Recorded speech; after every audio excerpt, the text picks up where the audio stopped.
ఎక్కడైతే నువ్వు నో చెప్పాలో, అక్కడ ఎన్నిసార్లు అయితే నో చెబుతావో అన్నిసార్లు నీ జీవితంలో విజయము సాధించి ముందుకెళ్తాం.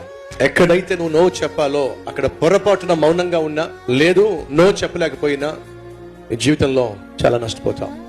అది వ్యాపారంలో వర్తిస్తుంది, సేవలో వర్తిస్తుంది, కుటుంబంలో వర్తిస్తుంది, చదువులో వర్తిస్తుంది. నువ్వు పుట్టినప్పటి నుంచి చచ్చిపోయేంత వరకు నీ జీవితంలో రెండు విషయాలు: ఎక్కడ ఎస్ చెప్పాలో అక్కడ ఎస్ చెప్పు, ఎక్కడ నో చెప్పాలో అక్కడ నో చెప్పు. కానీ చాలా సందర్భాల్లో చాలా జీవితాలు అతలాకుతలం కావడానికి కారణం చెప్పమంటారా? ఎక్కడ నో చెప్పాలో అక్కడ ఎస్ చెప్పేశారు, ఎక్కడ ఎస్ చెప్పాలో అక్కడ నో చెప్పేశారు. ఫలితంగా కుటుంబాలు కుప్పకూలిపోవడానికి, చదువులు అర్ధంతరంగా ముగిసిపోవడానికి, ఉద్యోగాలు కొనసాగించలేకపోవడానికి, ఆర్థికంగా చితికిపోవడానికి, మానసికంగా కృంగిపోవడానికి, ఆత్మహత్యలకు దారి తీయడానికి కారణం తెలుసా? ఎక్కడ నువ్వు నో చెప్పాలో అక్కడ నువ్వు నో అని చెప్పటం మనసొప్పగా ఎస్ అన్నావు, దెబ్బతిన్నావు.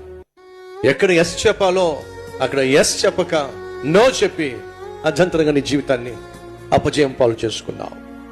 అడుగుతున్న నీ జీవితంలో ఎక్కడ నో చెప్పాలో అక్కడ నువ్వు నో చెప్పలేకపోయావు. ఒకసారి ఆలోచించు.